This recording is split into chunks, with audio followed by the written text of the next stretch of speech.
ওয়াটস right, এগুলোর বিষয়ে আমাদের একটু সচেতন হতে হবে।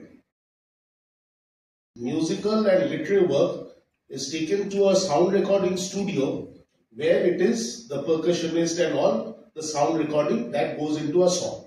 So these are the three kinds of sound copyright which is contained in a song. যদি রবীন্দ্রনাথ না বলতেন আমরা কিছু অতটা বলতাম না, এবং সেইটা দীর্ঘদিন ধরে সেইটাকে বজায় রাখার জন্য বিশ্বভারতীকে উনি কপিরাইটটা দিয়েছিলেন, বিশ্বভারতী বিশ্ববিদ্যালয় সেটাকে মেনটেন করার চেষ্টা করেছে। সেখানে সমালোচনা আছে অনেক কিছু, সেগুলো বাদ দিন, কিন্তু মূল ব্যাপারটা হচ্ছে সেই কারণের জন্য রবীন্দ্রসঙ্গীত অনেক বেশি সুসংরক্ষিত। Lawyer.